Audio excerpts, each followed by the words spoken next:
Yes. Got it. Okay.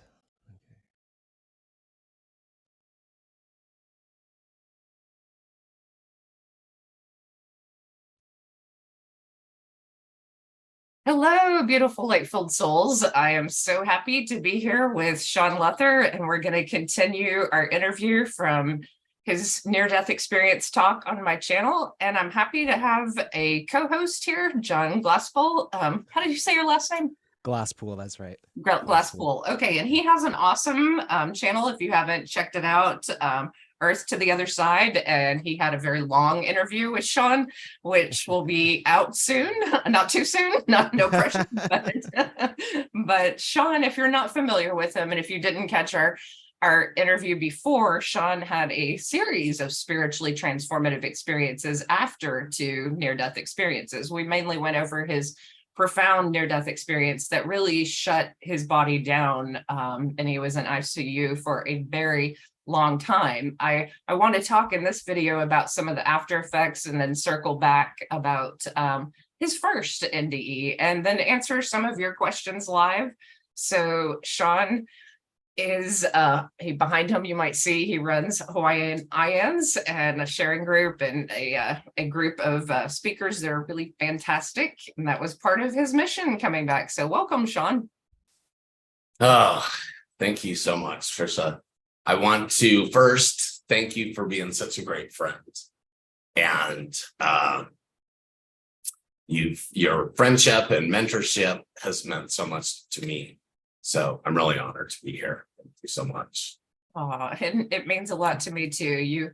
You reinvigorated my joy for interviewing, and really I was thinking about this the other night, how there's so much on television, there's so much out there, but isn't it wonderful that there is a place, people like John, people like myself, who take the time to interview people about their spiritual experiences and really give other people that place to connect and reflect on really beautiful experiences. And I think some of your spiritually transformative experiences are just beautiful and joyful. So I know that your body had shut down completely. You had to learn how to breathe and walk again after that time in the hospital. But I want you to tell me a little bit about, your mother and nephew came in, and there were many signs from the other side that helped you heal. So I'd like you to just talk about the healing process and how you were helped from the other side. Yeah. Okay.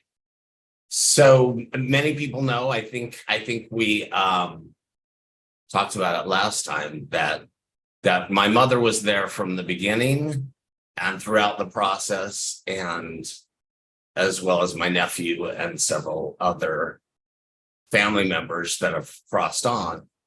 And if it wasn't for them, I wouldn't have made it. I wouldn't have made it through. And my mom had started appearing to me before my NDE. She did not tell me what was going to happen, but she had told me she was just here to be the mother that she couldn't be when she was alive.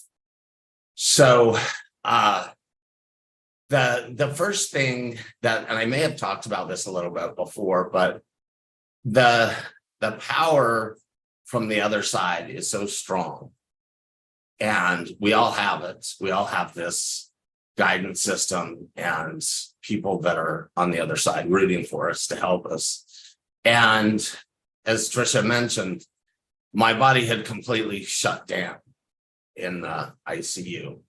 And so I had to learn how to breathe again. I had to learn how to eat again. I had to learn how to sit up. I had to learn how to just turn sideways. And it was a long process. And once I got out of the ICU, I was either going to go to a care facility for people that are like catatonic or vegetative states, or I was going to get to go to a rehab center. But it all depended on the progress that I made. And literally from the beginning of trying to do this, I had help from the other side, and my mom and God and so forth. And one of the biggest memories that I will never forget is that to watch myself as I was going down the hallway, I'd finally gotten out of bed and I'd finally been able to walk a few steps.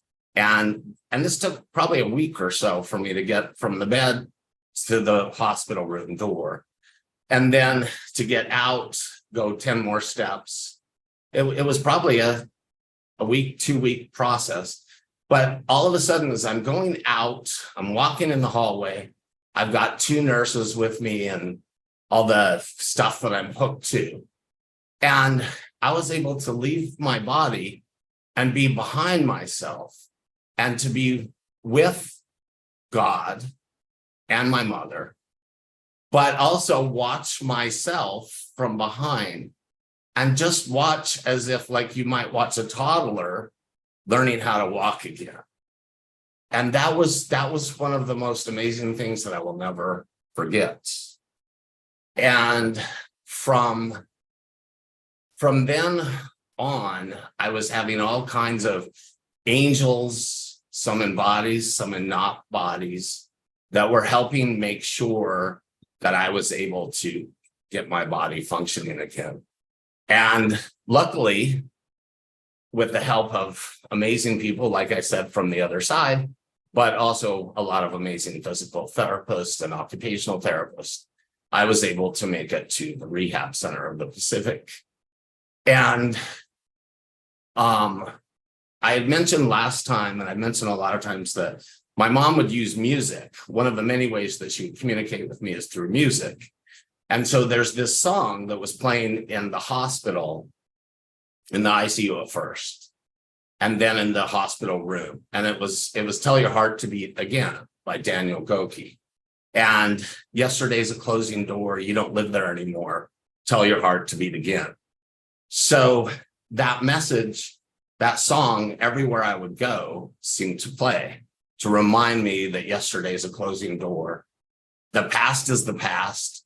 I have been born again, in my near-death experience, and I get to do a do-over.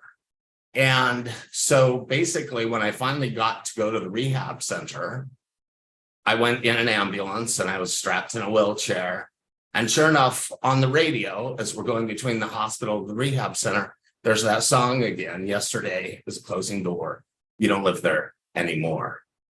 And so throughout that stay at the rehab center, which was another couple of weeks, my mom was there, and of course, amazing medical people. But then when I made it through the rehab center and I went home, and I hadn't been home, I went to the hospital in January, and I didn't get to go home until the end of March. And as I was heading home, same thing again, that song, Yesterday's a Closing Door, You Don't Live There Anymore, Tell Your Heart to Beat Again. And I got to spend the first weekend at home in 3 months. I had been getting really sick and my body was dying before I even went to the hospital. My body started shutting down in November of 2017. And it wasn't until January of 2018 that I actually went to the hospital. And so that weekend that I got home, and then the next Monday, I was supposed to go back to the hospital for outpatient rehab. Well, as I went down to the lobby, and the medical transport there is waiting for me to take me back to the hospital for physical therapy, that song is playing, blaring on the radio. Yesterday's a Closing Door, You Don't Live There Anymore, Tell Your Heart to Beat Again. From then on, I literally had more help from the other side than this side to keep me going. Oh, and for people who want a sign from loved ones, how did you know that that was your mom? I mean, it seems kind of obvious, but was there a feeling, or was there just this knowing? Well, she had started coming to me about 1.5 years before this happened. And you just know, like when your own mother comes, you just know. And but it took me a while because I'm pretty stubborn. And so she did a lot of convincing. She had first told me, She had first told me that I didn't need to go home to the home as I was born in Salt Lake City, and that I didn't need to go home to the memorial. And she showed me this garden that she would be at. And that was the first thing. And I did not know where that place was. I later did find out, which I'll share later. But then throughout this maybe 6-month period, the first thing I started asking her is, why are you here? And she just kept saying to be the mother she couldn't be when she was alive. And she had showed me a lot of things about, we had a very dysfunctional relationship, and she herself had had a near-death experience in the 70s. And back then, of course, they didn't really know what it was. Some people did. But she was treated for a lot of mental illness and so forth. And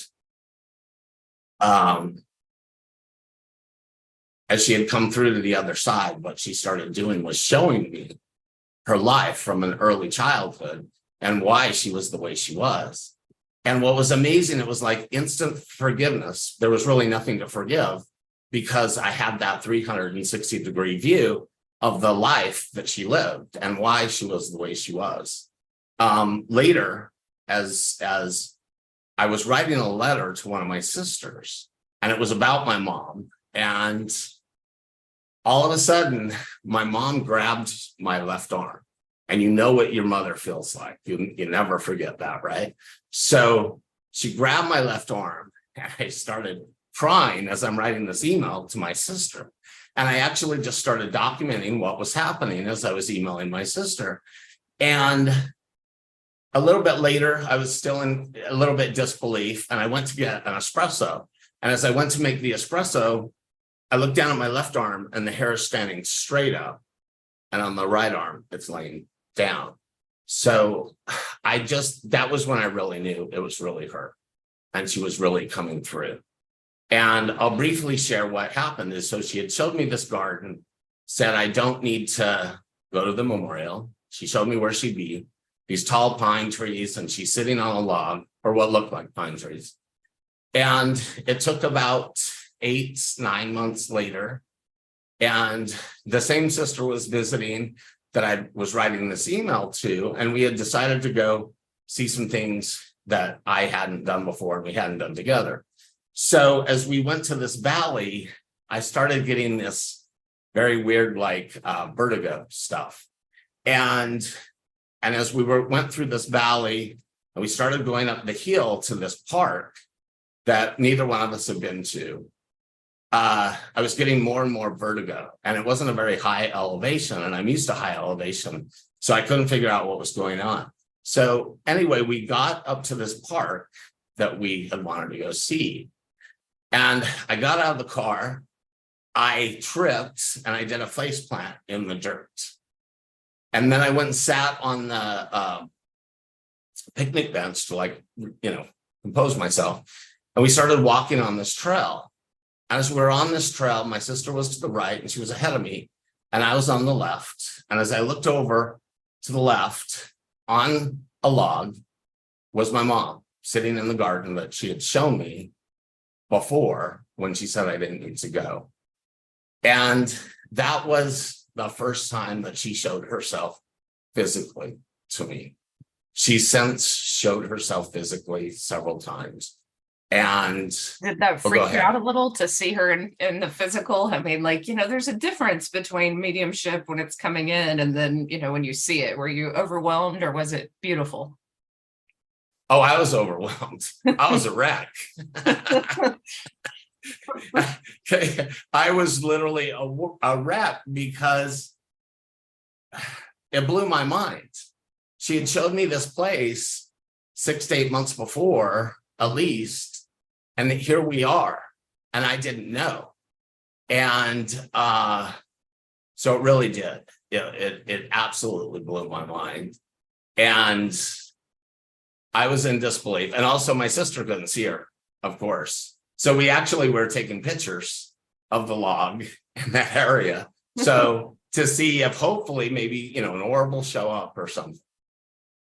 But that was, and again, that was before my NDE. And so what the purpose was for her, which I did not know at the time, but the purpose is for me to know and to trust that it's her. And, because, a lot of people in the hospital when I was seeing her and my nephew and several other people, I had some evangelical people that I had lots of blessings, and I love blessings, and I don't care where they're from. And so I did have some evangelical people that were warning me, that you don't know that that's your mother. And the thing, as I told them, your mother. And there was no doubt. And it was important it was important to her that she established that so that I would then later trust her, which is something that I have finally much more moved from a trust to a knowing, to know that we have this guidance from the other side. And I do want to incorporate, I'm going to save some questions until the end, but I do want to incorporate one question right now before we go back in time to your first near-death experience and really kind of give an overview of how you got to this place of having, such amazing spiritual awakenings. It's, how do you deeply forgive someone? And you told us in another video, she once chased you around with a knife, there were some really abusive things that she did. And I know you described that you saw her life as a whole, and that's what gave you, was it a certain disconnection from everything that had happened to you personally? Like, how do you forgive all that happened personally? It's very hard to say how. All I know is when you have a complete understanding, for me, there was nothing to forgive. I literally saw why she was the way she was. And it was more of a compassion now that, like, the life she had was I'm not gonna cry. So the life she had was very hard. And also think about having an NDE when they hadn't even, I think Moody came up with it in 1975, he just came out with it. And the way that they would treat people that have these experiences, at least in my experience, was mental wards. And so she was in and out of mental wards. And she,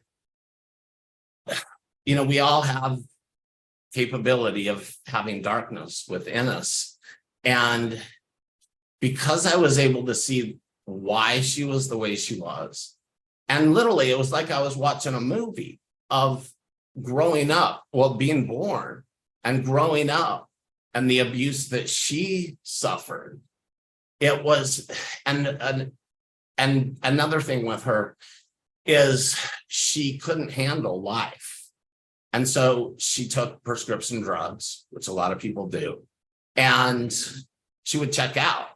And when she would check out, basically other entities from the dark side, quote unquote, would come into her. And she would do a lot of awful stuff. And yes, chase me around the house with a knife. And it's very hard to explain how it happened, but to see her to know that wasn't really her. Now I know her. I know who she really is.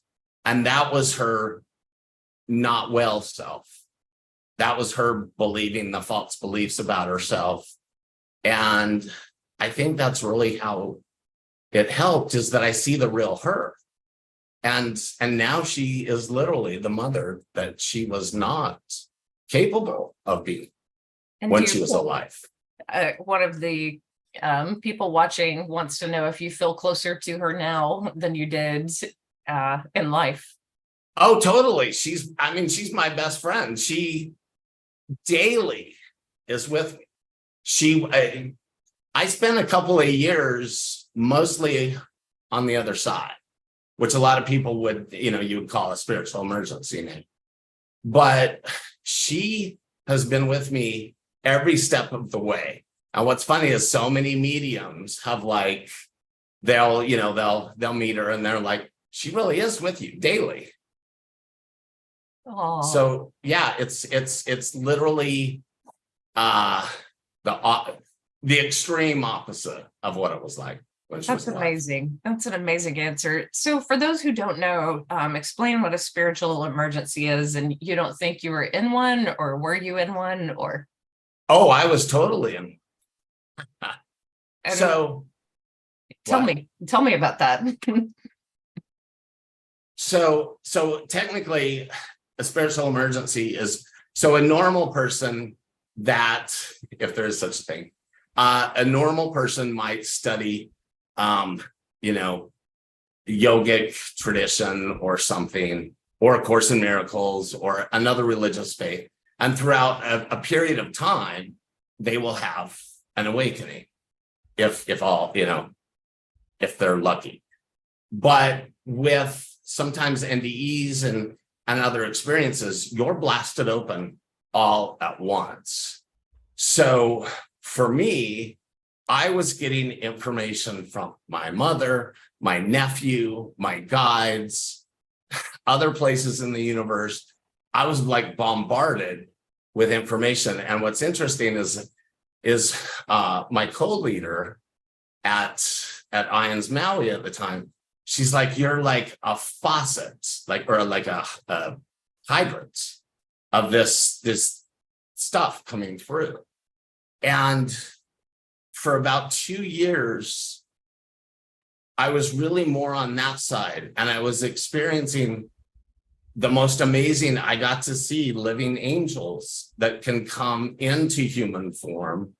And what's funny is so many people have these images of angels, but angels can be the homeless guy that you walk by, the houseless guy, the quote unquote mentally ill person that you might see talking to somebody on the street.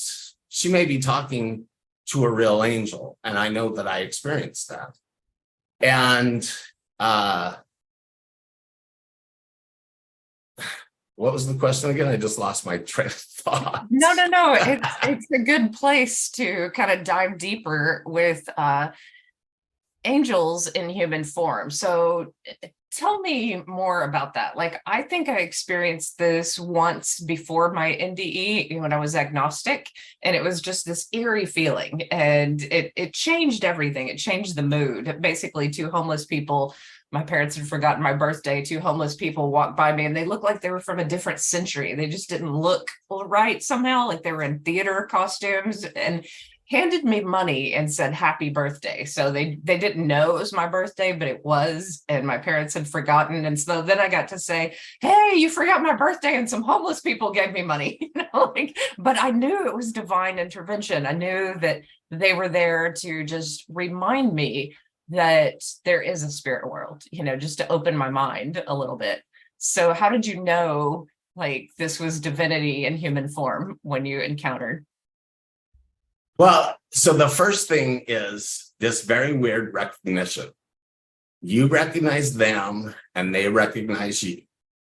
And it can happen on a bus. It can happen at a street corner. And there's this recognition. You both see each other's spirit and essence. And it doesn't matter what you look like. So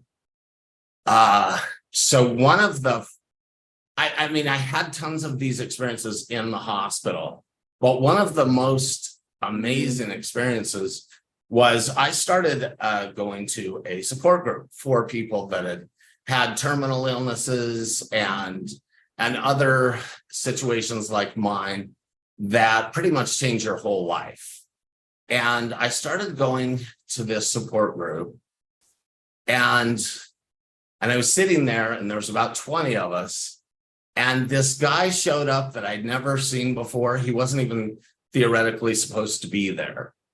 And he, to the outside world, the people in the support group looked like the downtrodden. In fact, this one guy, when I went, he said, "Oh, are you houseless too?" Because I was in there, I was on my walker and I had my backpack and stuff. And so this was an amazing group of people that have been through the most horrible things that you could imagine, health-wise, and not only health-wise, but every other way. And this African-American guy comes in that wasn't supposed to be there. And 20 of us, at least, were in the support group, and he starts talking to everybody. But then he starts looking at me, and while he's talking to them, he's communicating with me telepathically. And it blew my mind. I'm like, is he really, are you talking to me? And him, as he's talking to them, he would nod. Yes, I'm talking to you. And so as this group went on, there was more of that stuff. And it was literally communicating with me telepathically. And we were communicating back and forth. Well, after this group, I had to know this guy first, more. And the first thing I had to know is, are you real? And so when I felt safe enough, I'm like, okay, is it okay if I like touch you, pinch you to make sure? And we start talking more. And I'm like, so who are you? What? And he said, you have been praying so hard. He said, I want you to know that your prayers have been answered. And I'm here to let you know that. And he started telling me things that only me and God knew. And it absolutely was blowing my mind, because to literally talk to somebody, they know what you're praying about. They know your deepest fears. He knew what happened to me in the ICU. He knew everything. And what was even more freaky is I knew, like many near-death experiencers, that we're supposed to tell our story. But I didn't even know what my story was. I didn't even really understand yet what had all happened. And so as he's sitting there saying, you're going to be telling your story, you're going to be leading sharing groups, like the group that I was in. As he started saying this, it's hard. It's like, I know that he's telling the truth, but the small me still didn't want to believe it. So then him and I spent the day walking around downtown Honolulu. And I often look back and I think, okay, was I like one of those houseless people that you see talking to somebody that's not there? So, but again, I pinched him, so I know he was in a body. And what was amazing about this experience is that we went to Walmart and we were in the shoe department, and he could go into his lower self and talk to the person, and you would not know. You would have no idea. There's just another person. And then the minute the salesperson walked away, it's back to his higher self.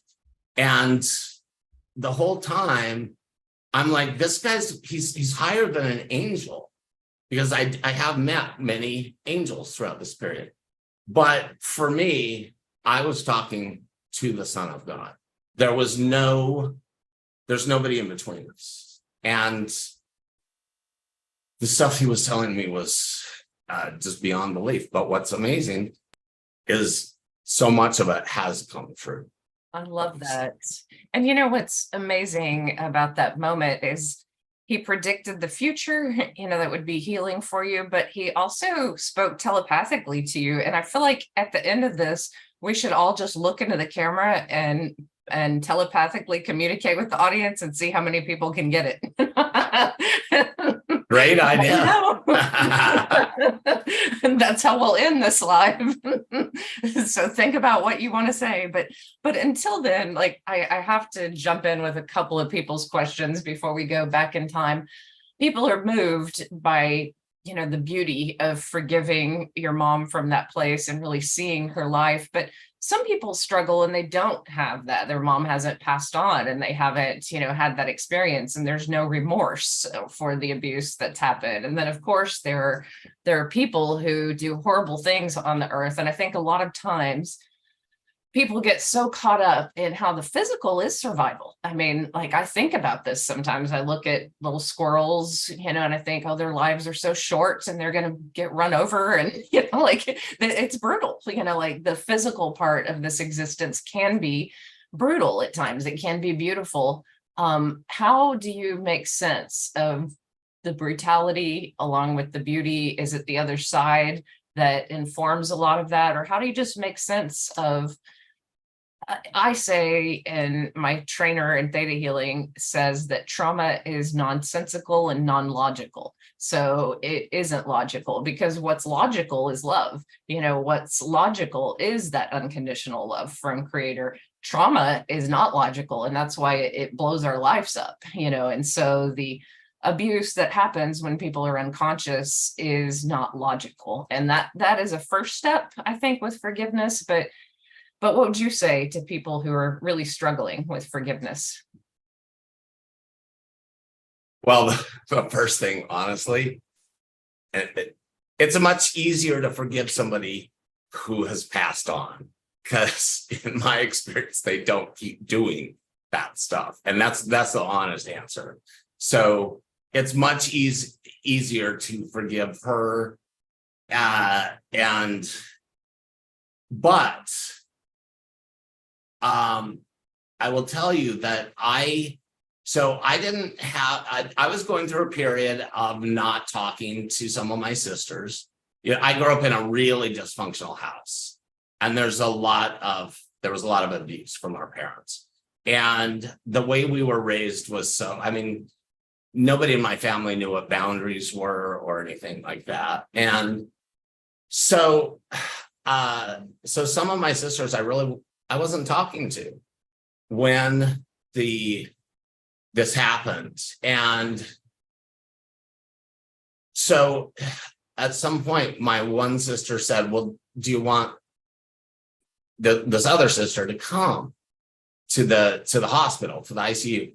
And what was amazing is, yeah, of course, there was nothing to forgive.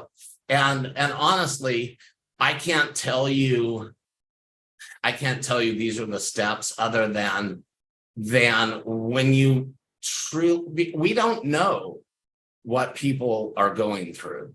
We only know things from our side. And so for me, it was pretty amazing that everything that I knew from the past was forgiven, because I could see things differently.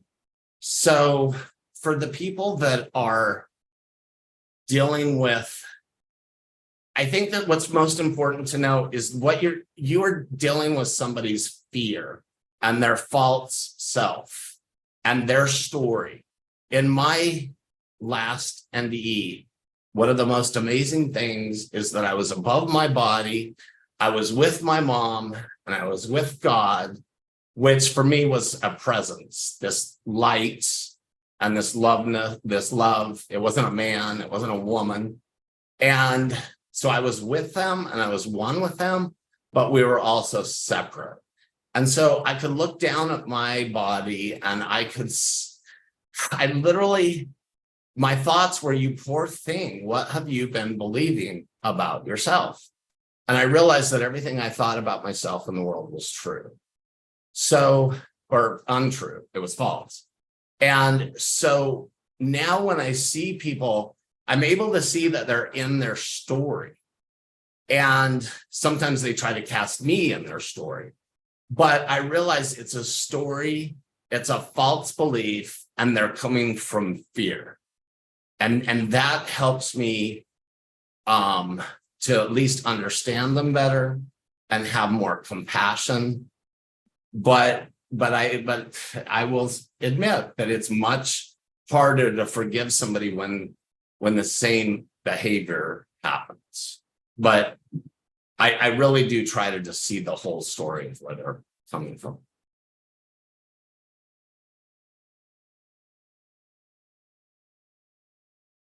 I don't hear you. Okay, yeah. I think that's a great answer. And I think offering compassion to yourself first, to the person listening is always important, because we can't offer it to someone else until we just really offer it to ourselves and go, okay, I'm trying Yeah. my best in this moment to understand the difficulties of someone else's life, and then offer compassion to someone else, and imagine that we're all trying to love and in our broken ways. And I think that's what I always see, is we're all trying to enjoy this life, trying to love, trying to do our best. And sometimes it comes across as far more broken, and disconnected than in other times. But I want to get the full picture. You were alluding to, the near-death experience as a rebirth, but I want to go back in time now to that first near-death experience. And why did that one, quote, not stick for you? So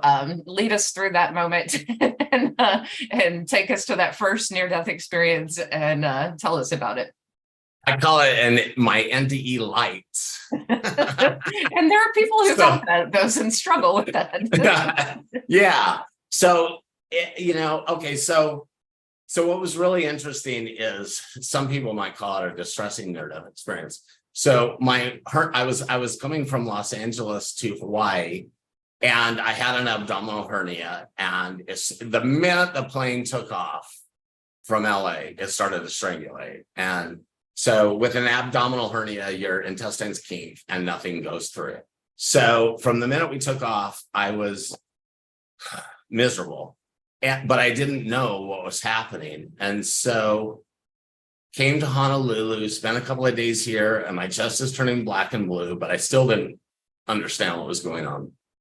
So then by the time I went over to the Big Island, and back then I only did homeopathic, naturopathic medicine. I did not do Western medicine, and went to a homeopathic doctor, which, unfortunately should have probably noticed, because my chest was turning black and blue, that my intestines were all dying. So by the time after that, it took another day. Most people die within 24 to 48 hours. I went like 72 or more. And so I went to the hospital, the ER, and they knew right away what was going on. And so as they were taking me in, and I immediately started going unconscious. And it wasn't very long at all before all of a sudden I was in what some people call the void. But I saw the lights, but I was in this void, and I realized what was happening, that I'm dying. And there was like no way that I was going to accept this death. And I kept bargaining, and I literally, I was like, if I die, I'm not going to accept it. I'm going to be a ghost here in Hilo, Hawaii, and nobody's ever going to find me. Well, I did go to the light. And it wasn't very long before then I woke up. And when I woke up, it was this love and light. And I remember with my partner at the time, I was like, I'm so sorry for everything I've done. I'm going to be a better person. And I did have an amazing transformation, but it was not like what happened to me in 2018. So the way that I look at it now is that was really the beginning of, because I mentioned before in 2003, so this was 2004, and in 2003, I had everything that I wanted in this material world, so I thought, and I wasn't happy. And I know that on some level, I asked for all of this to happen. So that NDE, what that was, is it was kind of like a primer because it then took 20 years to almost 20 to undo everything that I'd done and everything that tethered me to this dream, this illusion, this world that kept me in ego had to go.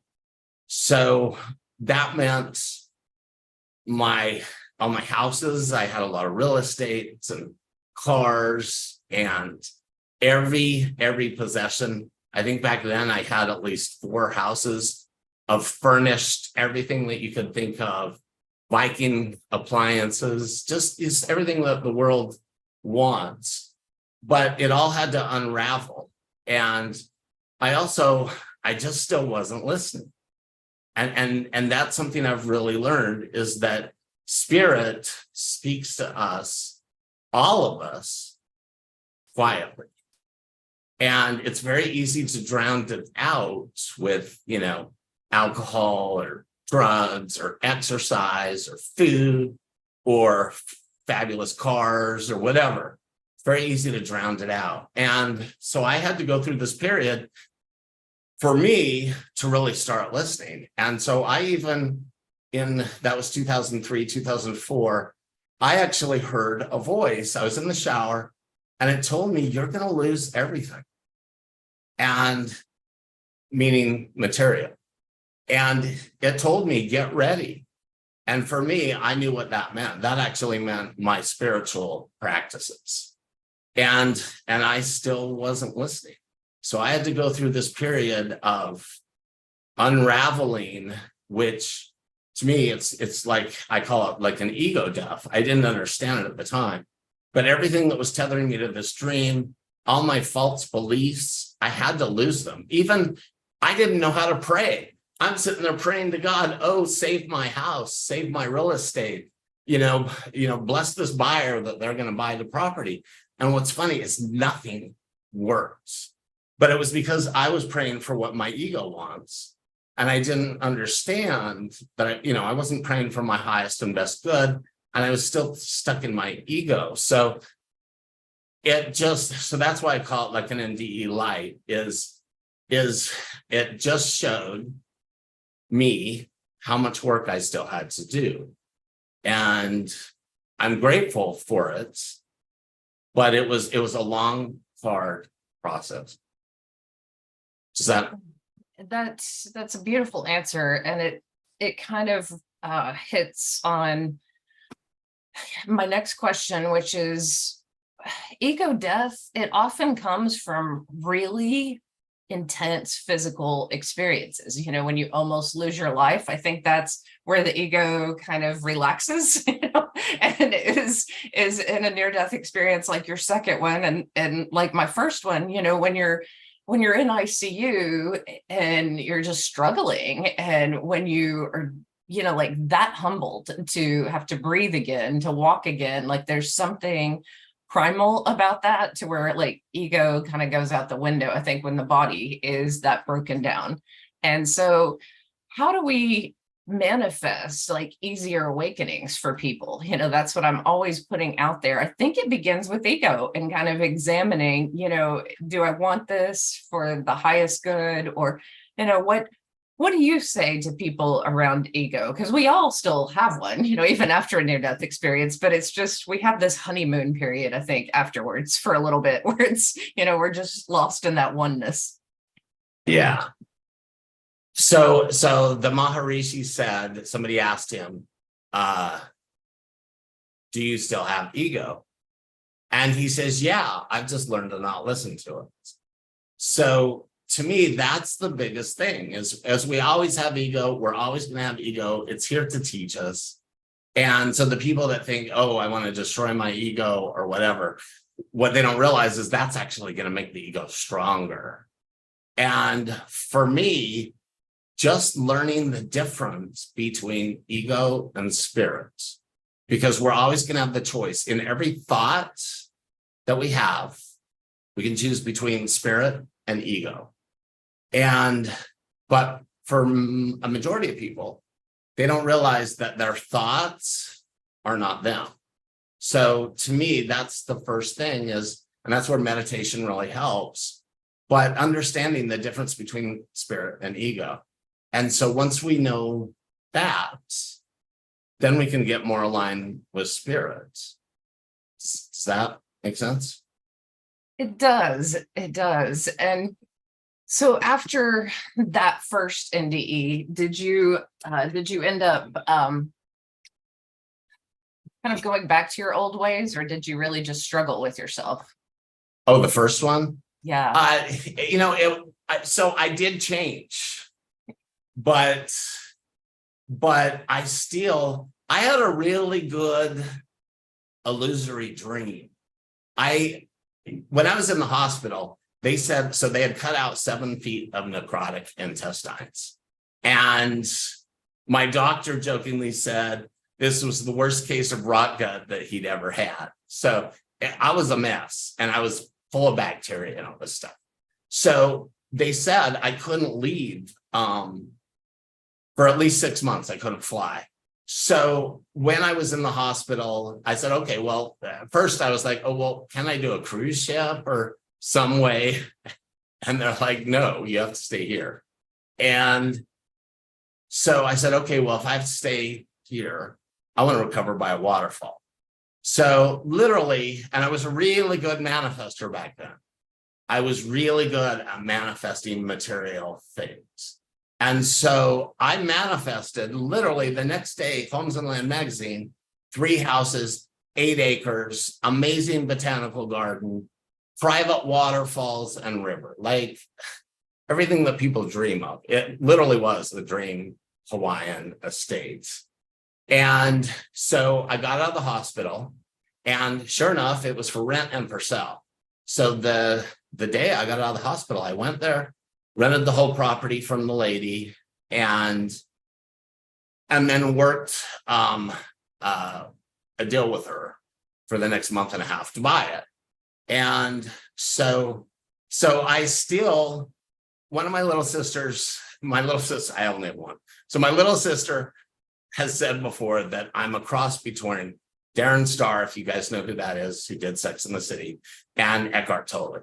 So I have this very, not as much now as I did then, but this very, I love the material world. I love life. I love experiencing what we can experience in this illusion. So I still had an attachment to that.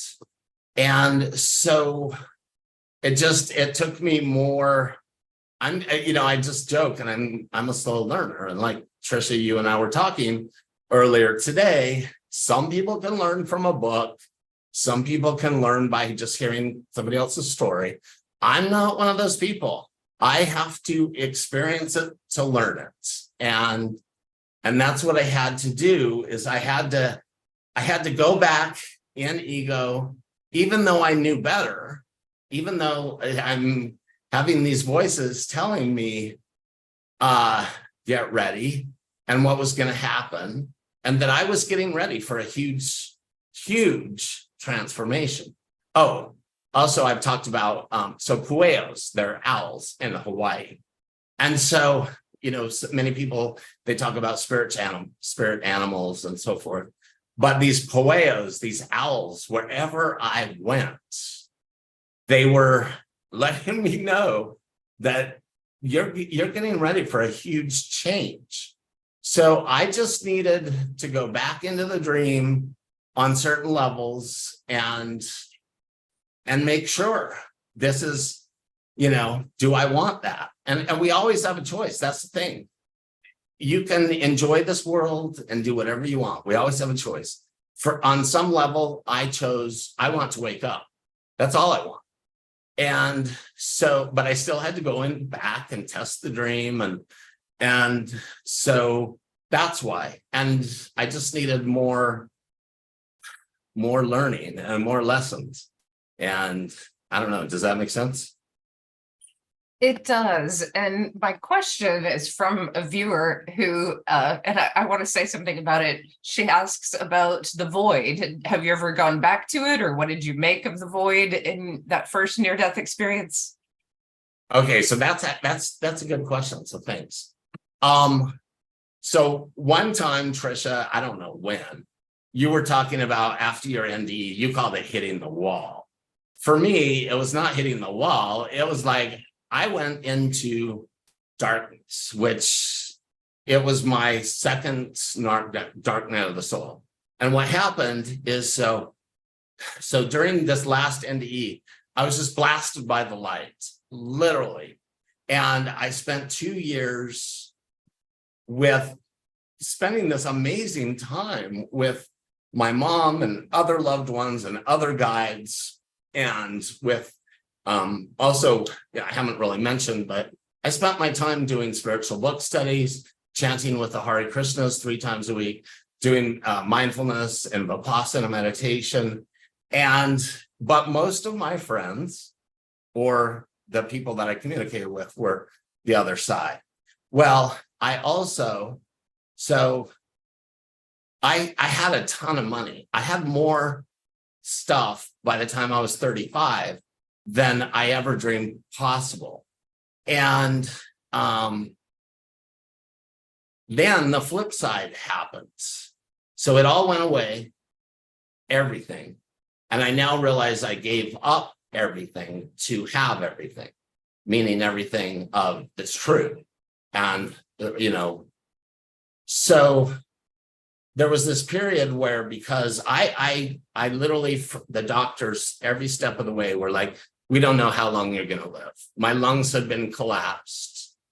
The head of the lung clinic, finally, it took a year or two, but he's like, you're a miracle. I mean, from the beginning, from the first time we met in the ICU, he's like, he didn't say this, but his face did. You're out of here. You are dying. And his face reflected that back to me. So, I was very blessed, and I have made these jokes, but they're true, that my dead mother has been writing checks. I have the most amazing miracles of how I have financially survived from then to now. But there went through this period where I needed to learn more trust, where I didn't know where the money was going to come from. So I went into fear, and then I did go into darkness, and I had another dark night of the soul. And luckily it didn't last very long. But what I really learned from that period is that the present moment is the only time that we are connected with God. And if we go into the past, or if we go into the future, we are not connected with God. But I had to go through that. And so I did go through a void then, which was like a dark night of the soul. And the other thing that really helped me is Ram Dass, who I wished I had gotten to know when he was in a body, because he lived on Maui. But I got to meet him after the NDE, and he helped me so much in that he had this saying, which then I think was made into a documentary called Becoming Nobody.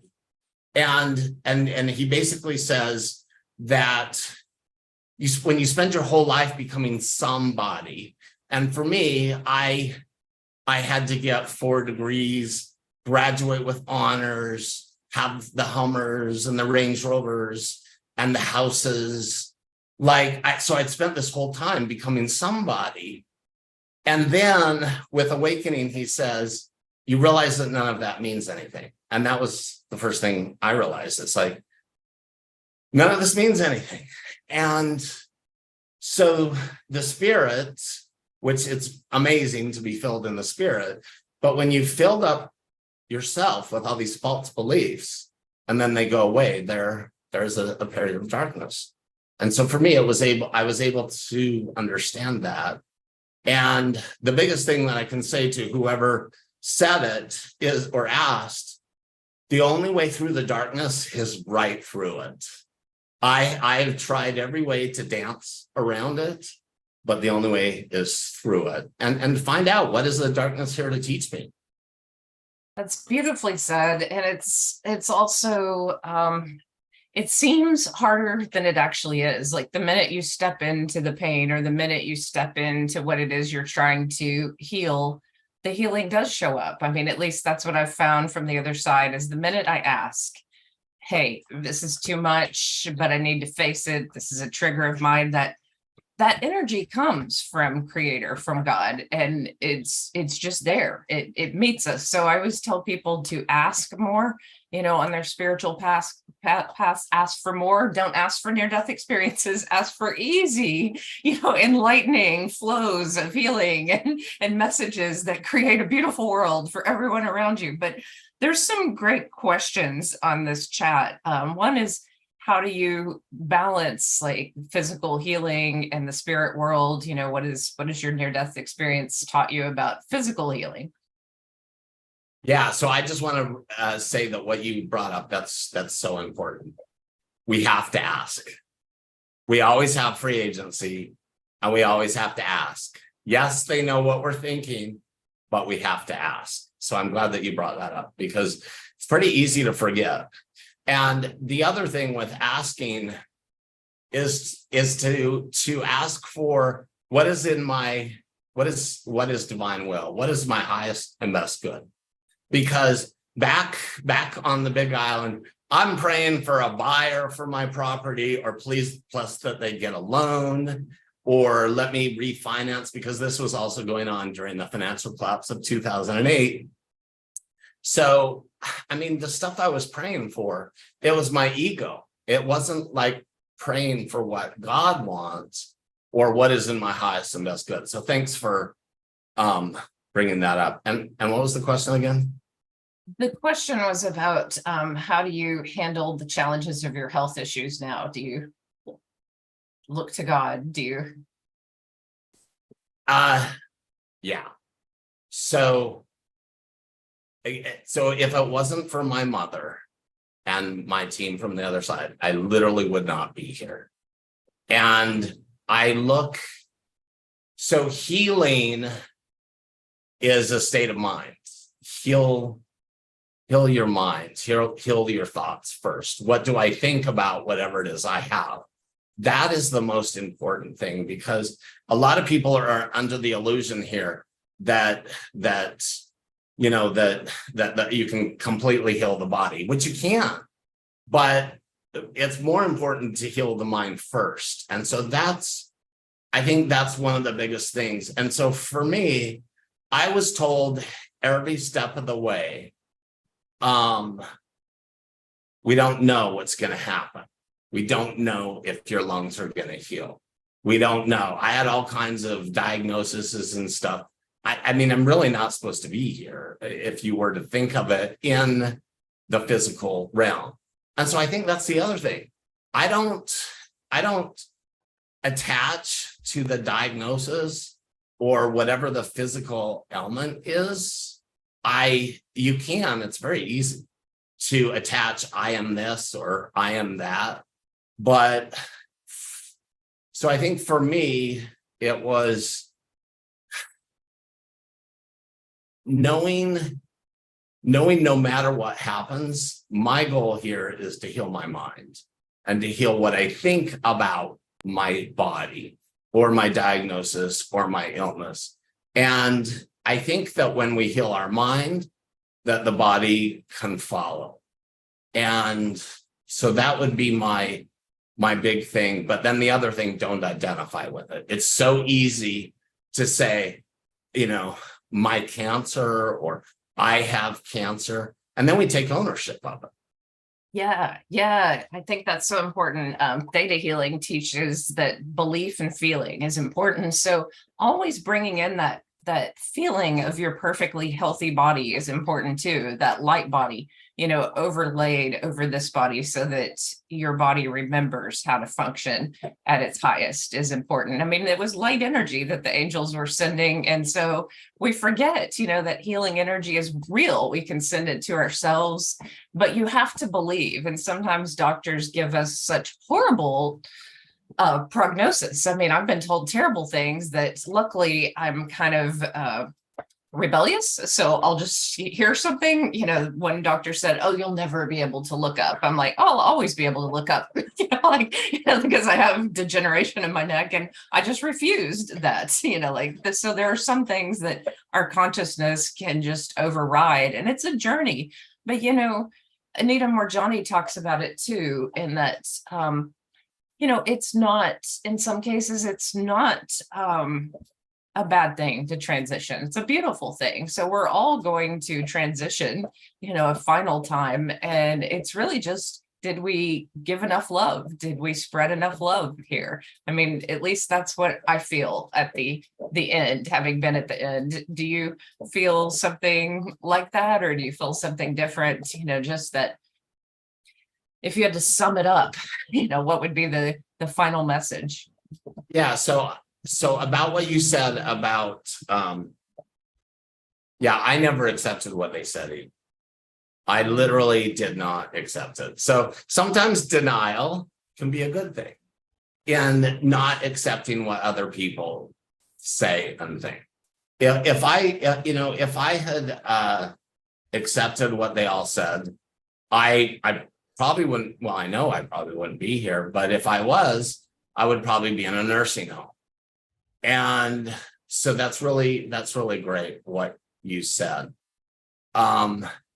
If I were to sum it up, a couple of things, in that no matter what you think of yourself, I can tell you it's not true. Most of what we think about ourselves is false beliefs and illusions. And we truly are absolute love. And so not attaching to these false beliefs of the world and what the world tells you are and what people say to you, because that was the other thing I learned, is people are projecting all their beliefs onto you. So I think that is really my biggest thing that I want people to know is, and whenever you feel bad about yourself, that's not the truth. That's always ego. In those moments when you feel good about yourself, that's the truth. And I think that's the most important thing that I would like people to know, is that what we think about ourselves is just not true. Shaun, hi. Hi. Question for you. What would you say to those? And obviously some people have an NDE, and there's those that die, no heartbeat, no brain activity, and no experience. What do you think about that? What would you say to those guys? Like, why do some people have experiences and some don't?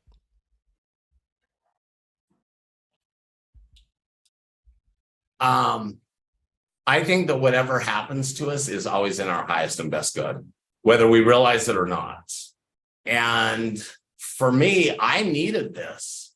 I needed all of these experiences to help me. I came to wake up, for lack of a better word, in this lifetime. And so whatever is going to help me do that. But I think a lot of the people that don't have, this is my personal belief, because I know Bruce Grayson, and although PMH Atwater, she believes a little bit similar to me, and that, whatever's in our highest best good is going to happen. And so sometimes there might be people that have an NDE and they don't remember anything, but maybe they will at a later date. And that's otherwise I can't really answer, because but I do think whatever we experience is what's right for us at that there's something to learn from. Yeah, so thanks for everyone who has asked questions. There's so many questions to go through. I just want to remind people that you can hit a super sticker, for thanks, and get your question moved up a little bit. But there's also just been some great chat about how we are sending out of, and a lot of near-death experiencers talk about that, out of fear-based consciousness into more connection, into a more loving world. I think sometimes people get overexcited and ready for that to be here now, but you're doing things, to facilitate that by leading groups, but what do you ideally see this world evolving to?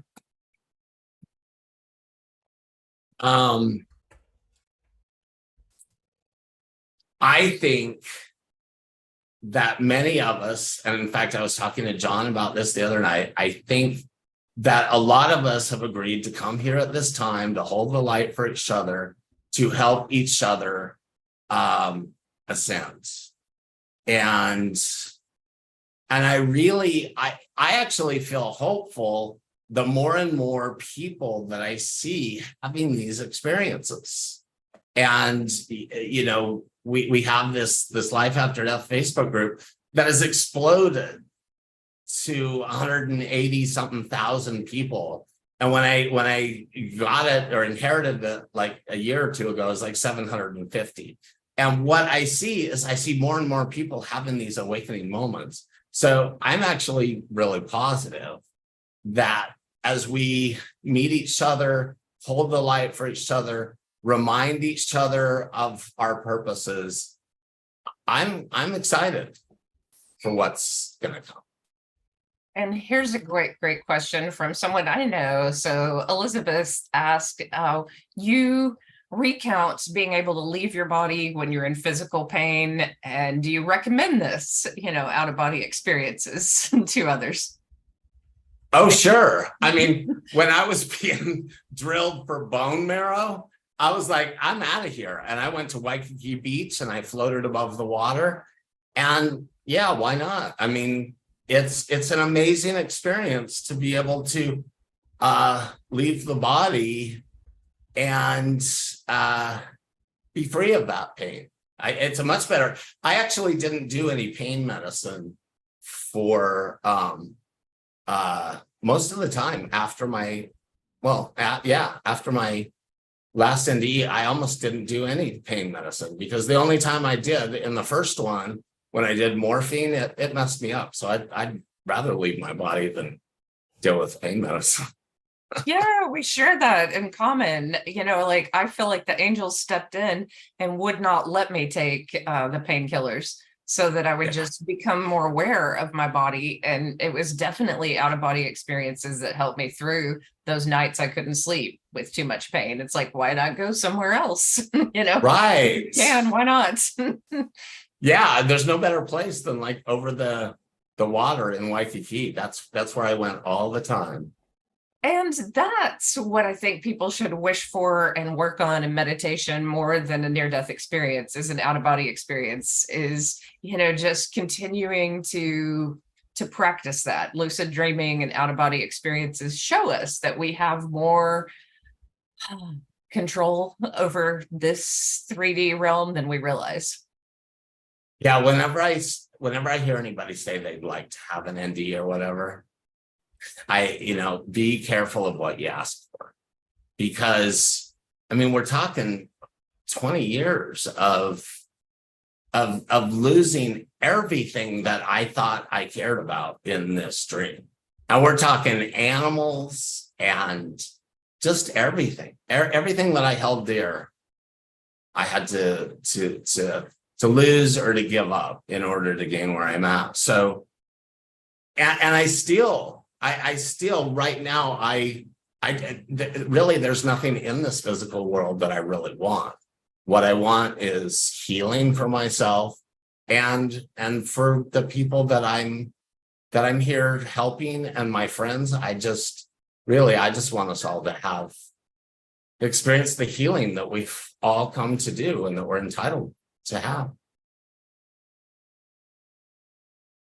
Lately, I've been thinking that sometimes healing just comes through doing what we love, just being in action, doing exactly what we love, and trusting that the universe is going to give us the scenarios that are going to awaken our greatest healing potential. And you were talking earlier about, and I'm going to kind of put you on the spot, and then I'm going to ask some of these questions from viewers about really rising and being, your best self, like ego often tells us to be, we're not enough, or that we want others to see a better image of us than we are, like we want to be bigger in someone else's mind, or we tell ourselves we're too small. But if you really just rose to the occasion and your soul was like, I'm going to do everything I want to do in this life, and what would that be?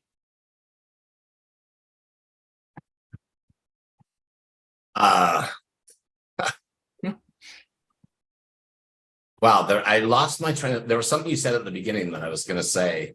Oh, I know what I was going to say. So what you had said about healing, if you remember, you and I talked about, I don't remember when, but sometimes healing is just loving yourself, is all it really is, right? And so the second thing is what? If I could do anything, what do I want to do? Was that? Yeah. So working toward ascension and working towards making this world a more loving place. If you rose to do your highest good and your highest calling, what is that? What I'm doing now, today, and then whatever I'm guided to do tomorrow. See, that's what I've learned. Is I learned just listen. What am I supposed to be doing now? And being in the present moment now, that's what I've learned. And so if somebody says, what's the end goal or whatever, I don't know, because the life that I planned for myself with those 4 degrees and all those houses got me in the ICU on life support. So I just listen. And so whatever I'm supposed to do now, is what I do. And honestly, that's really, I just hope that I get to keep doing whatever it is that I'm doing now, and that I keep listening. That's perfect. And I love that. And that's what I've been thinking about lately too, is just the beauty of the moment. Like the moment is powerful. That's where the healing occurs, is in the moment. So some people are afraid of these out-of-body experiences. So I think near-death experiencers, we just kind of know how to do it. But for those who are afraid, they're afraid that they won't get back to their bodies. No, you intuitively know how to get back to your body. You can go all the way to Ireland, which I have, and come all the way back, and it's perfectly fine. There are some mistakes that you might make in the beginning. One of my meditation teachers talks about leaving his body and going into a snowblower. He was like all caught up in the snowblower. Like one time I stepped out and I was in the middle of traffic, my spirit, and that wasn't cool. So there are moments that, you want to fly, and that's the first thing. Flying's good. That kind of shows you that you're in this state of freedom. And a lot of people do connect with birds as a spirit animal for this. They use some type of bird as a way to leave their body. But remote viewing is possible, out-of-body experiences are possible, and you can practice these things with your friends if they're open to it. We've never done this, but there's a big time difference, between the two of us. We could practice. You could tell me what I'm doing tomorrow. Yeah, and that's actually a really easy way. So growing up, that was one of the many things that my mom, we grew up Mormon, and she's kind of what they would call a Jack Mormon. And, she believed in the church. The interesting thing is that Joseph Smith originally was into a lot more stuff than what the Mormon church now wants people to be in. But so one of the things that she took me to learn how to do when I was 12, 13, is it's called Alpha Awareness. And you can still actually find this guy's books on Amazon. His name is Wally Minto. And so Alpha Awareness is just simply a way of, putting yourself, and it's the precursor to remote viewing. And then so from remote viewing, then you could go to astral projection. So like doing it in baby steps is what I would recommend to the people that are afraid. And honestly, the sad thing is that it's religion that has made us be afraid. And it's a way to keep control, because, if everybody realized how great you are, and that we all can connect direct to God and the spirit world, all of us can do it. But it's just been through history that man wants to control that. So anyway, for the people that are afraid of astral projection, I would just let them know that. Oh, also, watch Shirley MacLaine, that movie that she did, Out on a Limb. It was beautiful to see how she started doing it. and how it was the false beliefs. If you guys remember that show, it was literally she's out there, she's left her body, she's in the cosmos, and it was those false beliefs. I can't do it. Or what about the silver cord, or all those fears that brought her right back in her body. So. And I have another question. My intuitive guess is this is not at all, but people always want to know when you've had a massive change, if you're a walk-in. Do you think that it doesn't sound that way since you're still communicating with your mom and people that you knew on before? So here's what's kind of interesting about that. So I actually asked myself that at one point, because it's like, but what it is in a way, we're all kind of walk-ins because we're all this collection of false beliefs. And so when you let go of all those false beliefs, it is like a new person. And so that's what I realized. No, I'm not a walk-in. I'm just actually more of who I really am. Yeah, exactly. Like I felt more like my childlike self, more like my 5-year-old self at 22, which was odd. Like there's a certain joy that children have that you don't normally see in adults. And that's what struck me. I don't know if you noticed this, like how many people like were so worried about themselves and their lives that they couldn't even smile, like just smile. That we need more smiles and more happiness and more just connection in general. Yeah. And what's funny about when you say that, because so I wasn't very, even though I was born in the Mormon church, I didn't study the Bible or anything. I didn't know a whole lot. But what's funny is one of the first big changes about me that I saw and other people did is this wonderment at everything that it's pretty amazing what we get to experience here. And so there's that Bible quote, something about come as little children. And what's funny is many of us NDEers that, like you were explaining with yourself, like that's how we are. There's this childlike quality. And that was one of the things that was actually really hard, is like, wait a sec, I love this life. I'm amazed. I could get high because I couldn't breathe for so long. I could actually take a breath and it would, I don't know, the serotonin, whatever, this high. And it's like, everybody takes breathing for granted, but I could literally take a breath and it was like this rush. And so it's these little things in life, in this experience that we get to experience, that are so amazing. It took maybe a month or two, the first time that I could go out in the sunlight, and they had to like unhook because I was hooked up to everything and my oxygen and all that stuff. And the nurse had to, everything had to be scheduled. But to go outside in the sunlight after, it was just amazing. So I forgot what your question was. Oh no! But I was literally going into like, you have no idea what it's like. You were having an out of body experience, and we were going to start doing telepathy with the group. but yeah, we're probably nearing the end. But I do want to ask you a few more things and loop back around to the void, because I don't think we fully dissected that. Have you ever experienced the void again, or how long did it seem in that first near-death experience? What was it like? And I have only one thing to compare it to. I have done ketamine treatment. And so I think you kind of lose your ego with ketamine. It was almost like, it wasn't a void, but I went into this place where I was like, oh, I have to create everything. And it was almost like I dissolved for a moment.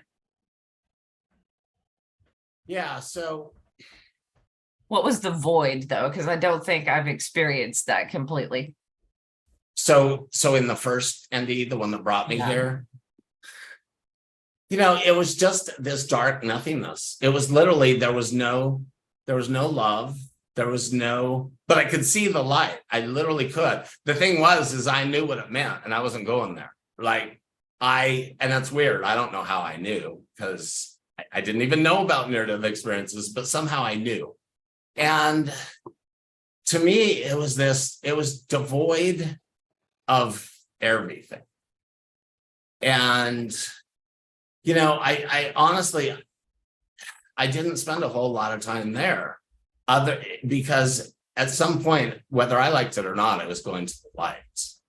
And so if I were to talk about the void, I have experienced, for me in life, the void that I've experienced is more like a dark night of the soul. And to me, that is more like there is no light, there is no love, and it's fear. And it's a complete disconnect from everything that I'm connected to now. So it's like literally no connection. Not to my mother, not to my nephew, not to my niece. It's a complete disconnection of loneliness and fear. But honestly, it is something that I think all of us at some point have to experience. And so all I can say for me is when I've experienced that, I look straight on. Now, I didn't always. I've done everything to try to go around it, but to go right into it. And what is this darkness here to teach me now? And for me, that's the only way through it, is you hit it straight on, experience it, whatever it feels like. And then it's like, it dissipates. The power, whatever it has, is gone. I don't know if that answers the question very well. It does. It does. And, the other thing that kind of like struck me about that one is that first near-death experience is that you understood that you needed to change, but you were still struggling with it. And it's just fascinating, just that human struggle. And I think a lot of people can be there. It's like, if you can go back to that time, what was the one thing that did change a lot after that first near-death experience? Yeah, so I just want to say for whatever reason in this life, we get something out of hurting. There's something, the pain and hurting, there's something that we get out of it. And that, at some point along the way, I realized I am done hurting. I am done being in pain. It doesn't serve me anymore. But there's something that it does serve for many of us. And, sometimes, for example, illness, it can get us what we think is love, right? Because somebody might feel bad or, oh, you poor thing. But when we get in touch with, well, what is it that I really want? And the thing that I knew then that I know now is all I want is the love of God. And when I say God, I don't mean a person or somebody from a certain religion. There's this oneness, this absolute love that is available to all of us. Doesn't matter your religion. It doesn't matter even if you believe in God, as you know.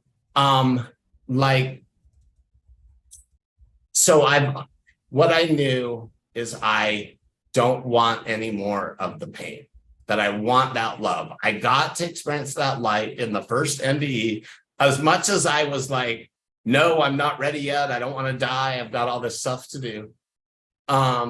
But I connected with that oneness and that light. And I knew that that's what I wanted, no matter what.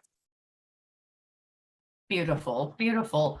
Well, Thank you, Shaun, so much. And to those who, this is like a common theme. I don't like to end on this, but I think a lot of people struggle with how challenging life can seem here.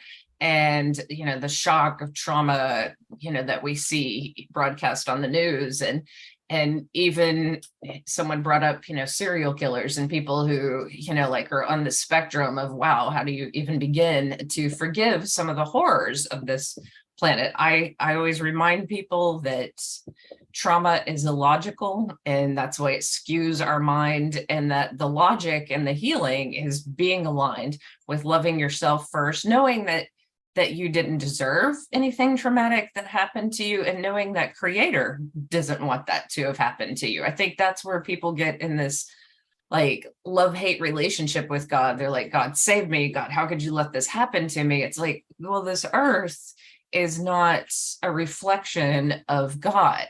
Like God is unconditional love, pure and simple. And you can argue with people all day long about the disconnect, but I think we're meant to forget that, because the game is rigged to make us forget, and then remembering is just winning. Like, I think anytime anyone wakes up, anytime anyone has a near-death experience, you've won. Like, you won the lottery. You remembered, like you remembered your purpose, even if you don't get it right for the rest of your life, and you mess up, you've still won something. At least that's the way I feel. Do you feel that way at times? Oh, totally. Like I literally have given up everything of this world to gain everything. So I do feel like I've won. Well, you know what's, it's funny that you say that, because I never won everything before. I worked my ass off because I believed in suffering. And it's like, okay, suffer and study to get straight A's, suffer and work on weekends and holidays to make money. Yeah, I do feel that I've won. But what's, like I say, what's amazing is so many people don't understand it, because they don't understand that new car. It feels good for a minute, but that's it. And it's really the love of God. And when I say God, I just mean the oneness, the universe, whatever you think that is really what we really want. And so I do feel like I've won. I don't have any of that material stuff that I had. But like you said, I do feel, yeah. And how do you make sense of trauma in this world? Like, do you bless it? I've lately limited what I can hear, but I like to work in realistic ways to help those that I can. And I like to not take in too much, because I think as empaths, it's really tough to take in a whole lot, especially right now. Yeah. And that's a challenge for me, right? In our sharing groups, because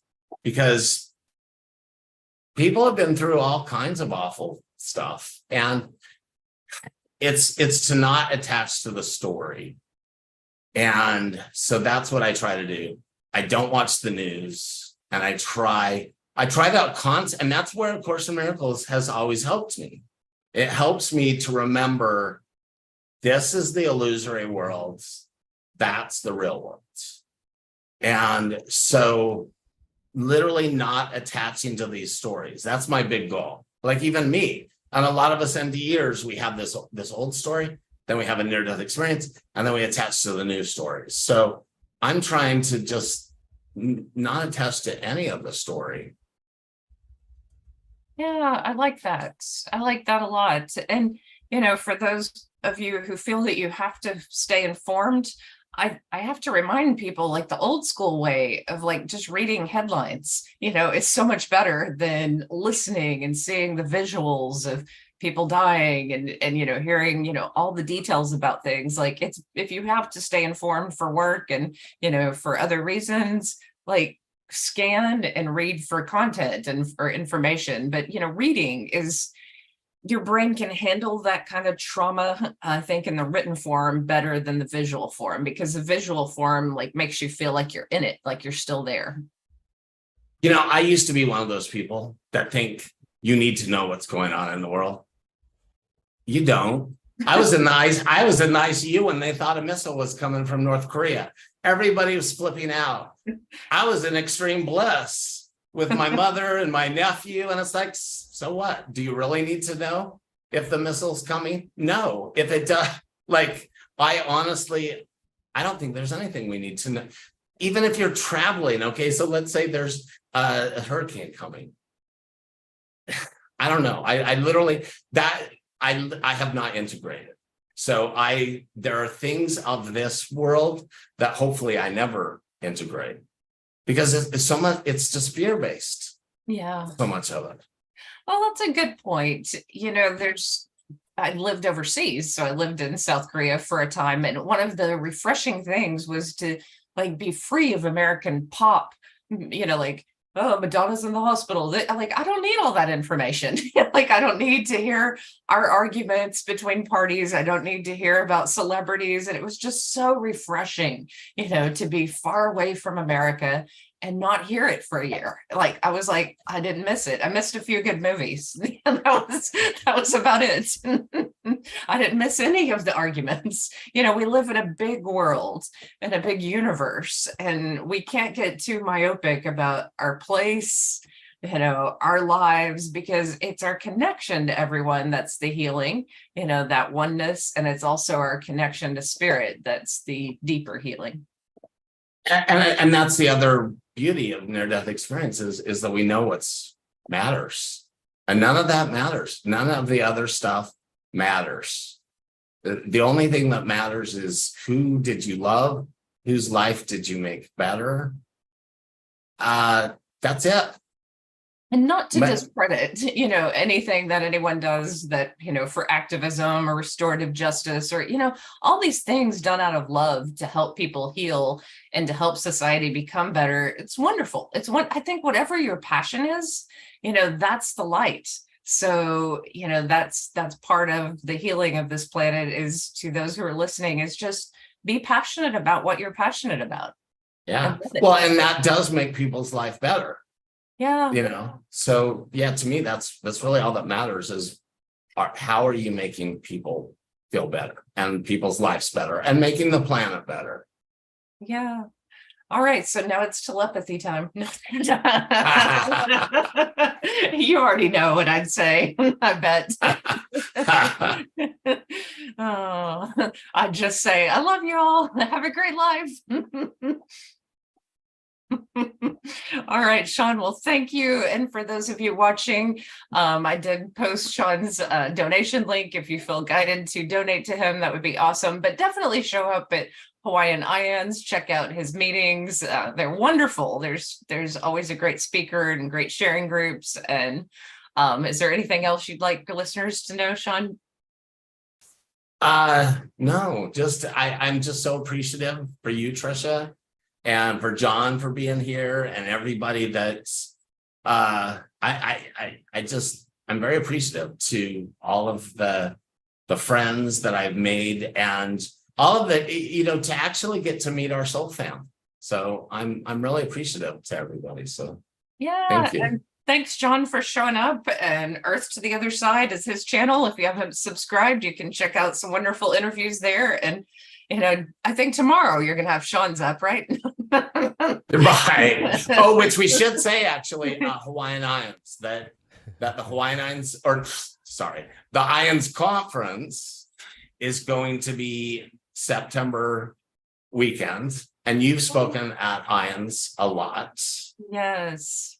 And so I just want to thank everybody at IONS, because since I lead Hawaiian IONS, and that those of you that hopefully you can join us there, I will for the first time be speaking there. Oh, and are you flying there to DC? I'm canoeing. Yeah. I didn't know. Yes. Good. Yeah, sorry. I just didn't know if you're going to astrally project there or be there on Zoom, Right. or just send telepathic messages. Yeah. No, I am actually flying there. Yay! I'm happy for you, but I'm so sad. It's the first year. I'm just not. I have too much going on. I know. Crazy. But I'll be sending light, and you go be a star. And for those of you who are showing up in DC, have fun and meet Shaun. And let's check it out. IONS is a great group. But thank you so much, Shaun. Thank you. Aloha, everybody.